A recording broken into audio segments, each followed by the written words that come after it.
It was 11:10 at night. My husband slapped me across the face because dinner wasn't ready when he wanted it. He barked, "Get to the kitchen and fix this now." I said nothing and disappeared into the kitchen for exactly 20 minutes. When I returned carrying a covered silver tray, he assumed I'd prepared something to satisfy his appetite. But when I lifted that lid, the contents weren't a meal. They were a one-way ticket to the destruction he'd been building for himself all along. The wall clock in the executive lounge read 11:10 p.m. Outside the floor-to-ceiling windows, the city glittered like scattered diamonds on black velvet. The conference room had finally emptied an hour ago, but I'd stayed behind to finalize the merger documents that would close a $50 million deal by morning. My shoulders ached with a deep, bone-tired heaviness. My eyes burned from staring at spreadsheets until the numbers blurred together. Still, I allowed myself a small smile of satisfaction. The promotion was mine. Executive Vice President. The corner office. Everything I'd sacrificed for. I gathered my leather portfolio and designer handbag, slipping my feet back into Louboutin heels that cost more than most people's monthly rent. The click of my heels echoed through the empty corridor as I made my way to the elevator. All I wanted was to sink into my Egyptian cotton sheets and sleep for 10 uninterrupted hours. My Mercedes purred to life in the executive parking garage. The drive home took 23 minutes through the quiet, tree-lined streets of our exclusive neighborhood. Each sprawling mansion I passed represented another successful professional like me, or so I told myself. The garage door opened automatically as I pulled into the circular driveway of the contemporary glass and steel home that my paycheck had built from the ground up. I killed the engine and sat for a moment in the leather seat, gathering my strength for whatever mood Marcus would be in tonight. The house keys felt cold and heavy in my hand as I approached the front entrance. My fingers trembled slightly, not from the autumn chill, but from something I couldn't quite name. When I pushed open the heavy oak door, I immediately sensed something was off. The lights. They were all on. Every single recessed LED in the vaulted living room blazed at full brightness. Normally by this hour, Marcus would be passed out on the couch with an empty bottle of my expensive Macallan beside him. The house dark except for the blue glow of the television. My heels stopped clicking against the Italian marble floor. There, positioned on the cream leather sectional like a judge on a bench, sat Marcus. His legs were spread wide in a posture of ownership, his arms stretched across the back of the couch. His jaw was clenched. His eyes tracked me with barely contained rage. The veins in his neck stood out like cords ready to snap. I didn't even get a chance to set down my briefcase. "Welcome home, honey." I was just. The slap cracked across my left cheek with such force that my head snapped to the side. The stinging heat spread across my face instantly, followed by a strange numbness. My vision blurred for a second. The metallic taste of blood touched my tongue where my teeth had cut the inside of my cheek. I stood frozen, my right hand automatically rising to touch the burning skin. The exhaustion in my body evaporated, replaced by pure, electric shock. I looked at Marcus, searching for any sign of the man I'd married. The charming, ambitious entrepreneur who'd promised we'd build an empire together. There was nothing. Just fury. "Do you see what time it is?" Marcus roared, his face inches from mine. Spit flew from his mouth, landing on my silk blouse. What kind of woman abandons her husband to work like some corporate slave? Who do you think you are? I forced my voice to stay level despite the trembling in my chest. "Marcus, you know it's the end of the quarter. The board meeting ran late. I texted you this afternoon about." "Texted?" He laughed, a harsh, bitter sound. "You texted me? I'm your husband, Aisha. Your husband. Not some employee you send memos to. I've been sitting here for hours, starving, while you're out there doing God knows what." I stared at him. Marcus. Unemployed for 6 months after being fired from the startup he'd nearly bankrupted with his reckless decisions. Though he still told our friends he was consulting independently. Marcus, who'd withdrawn $15,000 from our joint account last month for what he called investment opportunities, but I knew were poker games and underground clubs.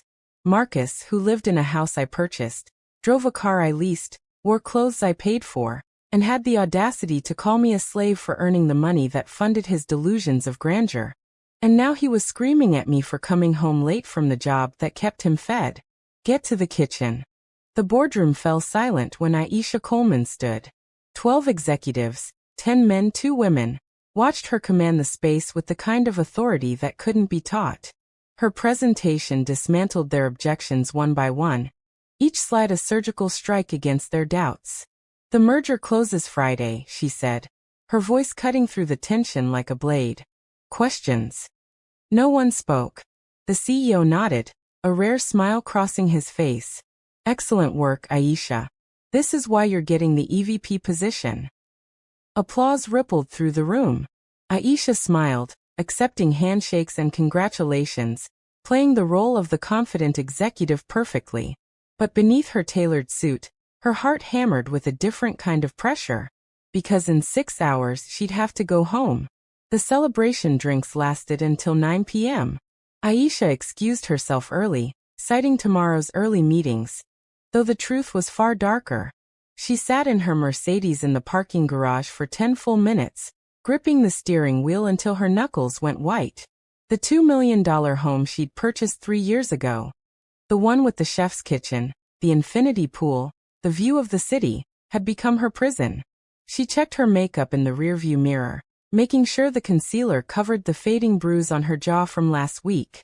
Marcus had been drunk. She'd been late. Same story, different night. The drive home felt like a countdown to detonation. With each mile, her confidence drained away, replaced by the familiar knot of dread in her stomach. She pulled into the driveway at 11:10 p.m., and her hands started shaking.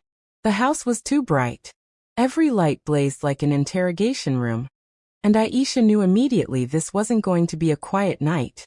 Marcus sat sprawled on the leather sectional she'd bought last month, a crystal tumbler of her $800 Macallan in his hand. His eyes tracked her like a predator watching prey. She didn't even get to set down her briefcase. Well, Marcus sneered, his words slightly slurred. The corporate queen finally comes home. What, the office couldn't survive without you for one goddamn evening. Aisha kept her voice calm. The merger presentation ran late. I texted you.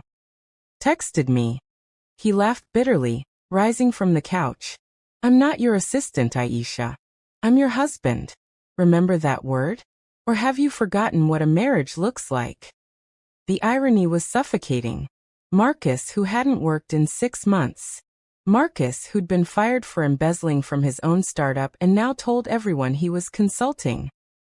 Marcus, whose $3,000 monthly allowance from her account funded his daily scotch habit, and God knows what else. I'm sorry, she said carefully, watching his body language. I should have called. Damn right you should have. He drained the scotch and poured another, the bottle already half empty. You think you're so important because you wear expensive suits and boss people around? You're just a worker bee, Aisha. A glorified secretary. I built businesses. I took risks. You just sit in meetings and push paper.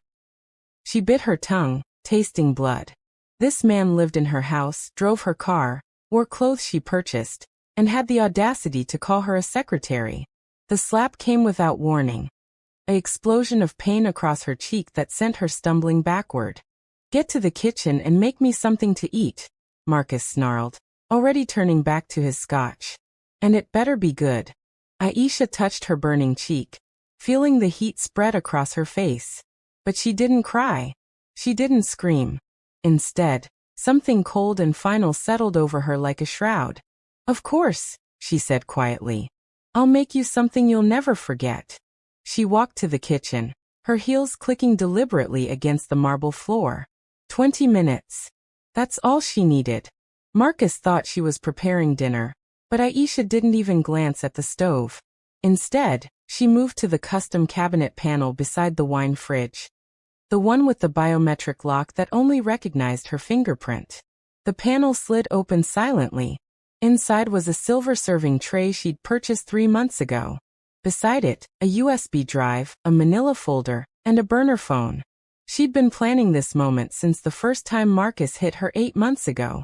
While he drank her liquor and spent her money, she'd been working with her attorney, her forensic accountant, and a private investigator. Every bruise photographed. Every threatening text saved. Every secret account traced. The USB contained 6 months of surveillance footage showing Marcus's gambling addiction, his visits to underground poker clubs, his mounting debts to dangerous people. The folder held legal documents, an eviction notice, a restraining order, divorce papers citing domestic violence, and evidence that she'd legally decoupled every single asset from his name. Aisha placed each document carefully on the silver tray, arranging them like a gourmet meal. Her hands were steady now. The trembling was gone. She covered the tray with a silver dome and checked her watch. 11:28 p.m. Perfect timing. Her security team would arrive in exactly 2 minutes. Aisha walked back into the living room carrying the covered silver tray, like a 5-star server. Marcus had refilled his scotch again and was scrolling through his phone, probably texting one of his gambling buddies. "About time," he muttered without looking up. "What did you make?" "Something special," Aisha said, her voice unnaturally calm. "I've been preparing it for months." She set the tray on the coffee table in front of him. Marcus finally looked up, his eyes bleary but expectant. "Months? What, you made me some fancy steak or something?" He reached for the dome handle, but Aisha placed her hand over his. "Before you open it, I want you to know something." Her eyes met his, and for the first time in 8 months, she didn't look away. "I loved you once. I believed in you. I thought we were building something together." "What the hell are you talking about?" Marcus tried to pull his hand away, but she held firm. "Open it." Marcus lifted the dome, and his face went from confusion to shock to pure rage in seconds. No food. Just papers. Legal documents. Photographs of him at the gambling den on 5th Street. Bank statements showing the $47,000 in debts he'd hidden. Screenshots of texts to his mistress. "What the fuck is this?" he roared, standing so fast the papers scattered. "This is your eviction notice," Aisha said calmly, backing away. "You have 30 minutes to pack a bag. After that, you're trespassing." "My house. You can't kick me out of my house." "Your house." Aisha's laugh was sharp and cold. "Check the deed, Marcus. Check the mortgage. Check every single utility bill. Your name appears exactly nowhere." The front door opened. 3 large men in security uniforms entered, their expressions professional and impassive. Marcus's face went pale. "What is this?" Marcus's voice cracked, the bravado draining from him as the security team fanned out across the living room. The lead guard, a former Marine named Davis whom Aisha had hired last week, held up a tablet. "Mr. Coleman, I'm here to enforce a court-ordered eviction and restraining order. You have 20 minutes to collect essential personal items." "Court-ordered?" Marcus spun to Aisha. "You can't do this. I'm your husband."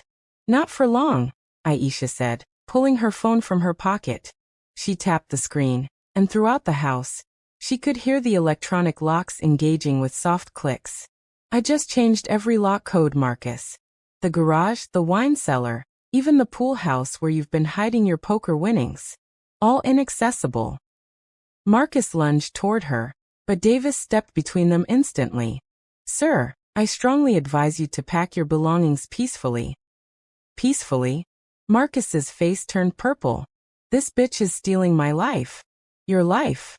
Aisha's composure finally cracked, her voice rising. "Your life? I paid for your life.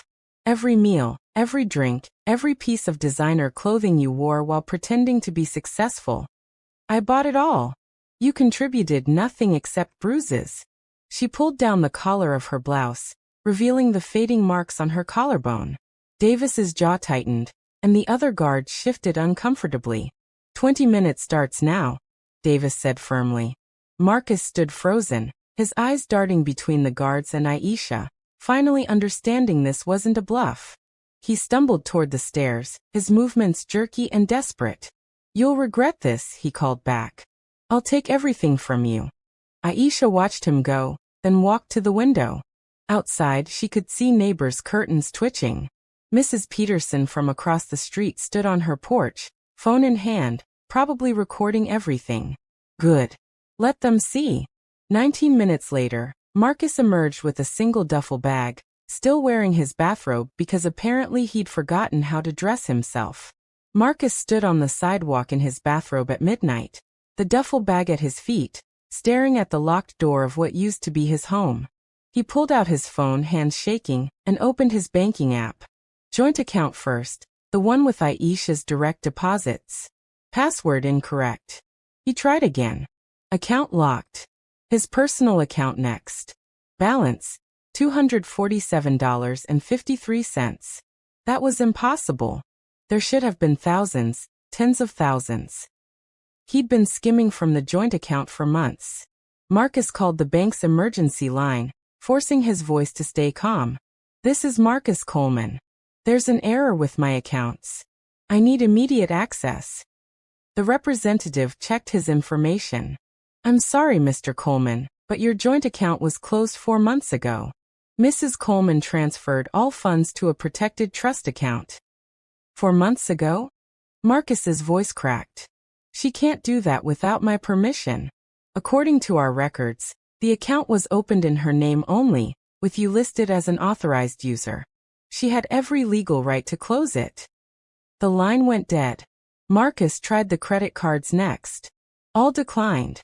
Every single one. Aisha had been paying the bills, and she'd apparently canceled everything.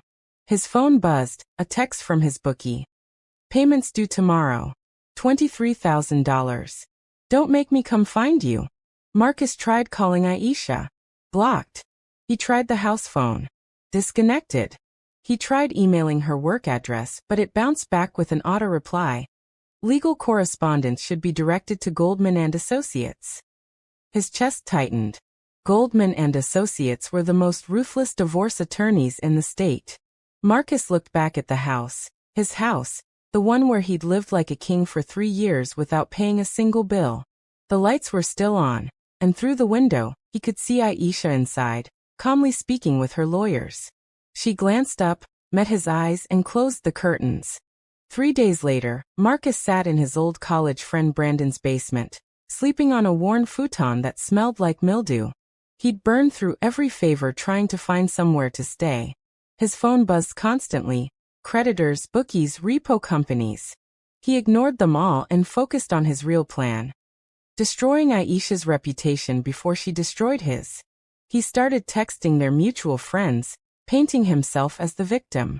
She kicked me out without warning. Just came home to change locks. After everything I sacrificed for her career. By noon, he'd contacted 15 people. By evening, he'd received 0 responses. That's when he checked social media and his blood went cold. Aisha had posted a video. Not publicly, that would have been too crude for her. No, she'd sent it privately to a curated list. Their closest friends, their neighbors, the members of Marcus's country club, the board members of the charity where he pretended to volunteer. Marcus clicked play with trembling fingers. The video was professionally edited, no audio, just security camera footage. Marcus, drunk, shoving Aisha against the kitchen counter. Marcus screaming in her face while she cowered. Marcus throwing a plate that shattered against the wall beside her head. The timestamp showed dates going back 8 months. The final frame was a photograph of Aisha's bruised face beside a police report she'd filed 2 days ago. The caption read simply, "The truth about my marriage. I'm filing for divorce and pressing charges. I hope this helps other women leave sooner than I did." Marcus's phone exploded with notifications. Every friend, every professional contact, every person he'd ever networked with was either blocking him or sending messages of disgust. Brandon appeared at the top of the basement stairs. "Pack your shit and get out. My wife just saw that video. You've got 20 minutes. Marcus tried to explain, to justify, to lie. But Brandon had already walked away. 6 weeks after the eviction, Marcus thought he'd hit rock bottom. Homeless, blacklisted from every social circle, sleeping in his car behind a 7-Eleven. Things couldn't possibly get worse. Then the FBI showed up. 2 agents in dark suits knocked on his car window at 6 a.m. "Marcus Coleman? We have a warrant for your arrest. The charges were extensive: illegal gambling operation, money laundering, wire fraud, tax evasion. Marcus sat in the interrogation room, his public defender explaining that someone had provided federal investigators with a comprehensive file documenting his involvement in an underground gambling ring. Bank transfers, text messages, photographs of him at illegal poker games, testimony from witnesses. Who did this? Marcus whispered, though he already knew. The prosecutor slid a document across the table. Anonymous tip came from a forensic accountant. Very thorough work. Whoever did this knew exactly what they were doing. Aisha. Of course it was Aisha. She hadn't just destroyed his marriage and his reputation.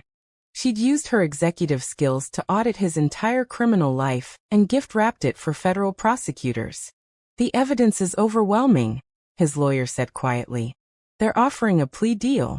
18 months minimum security if you cooperate and name your co-conspirators. Marcus's hands shook as he signed the confession. 18 months in prison. His life completely demolished. All because he'd raised his hand to the wrong woman. The irony wasn't lost on him. He'd called Aisha just a worker. Dismissed her analytical mind as boring and unsexy. That same mind had systematically documented his downfall with the precision of a corporate audit, tracking every mistake, every illegal transaction, every moment of violence. She'd treated his destruction like a merger acquisition, and she'd closed the deal flawlessly. 1 year, 2 months, and 17 days after that final slap, Aisha stood in a ballroom wearing a custom Valentino gown that cost more than Marcus's legal defense. The Survivors Gala was the charity event of the season, $1,000 per plate, attended by the city's elite, all proceeds going to domestic violence shelters. Aisha was the keynote speaker and the largest donor.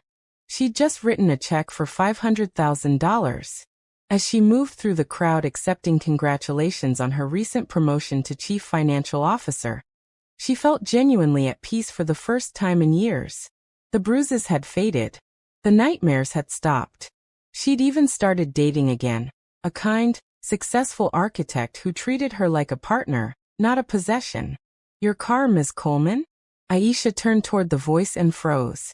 Marcus stood there in a red valet uniform, his face gaunt, his eyes hollow.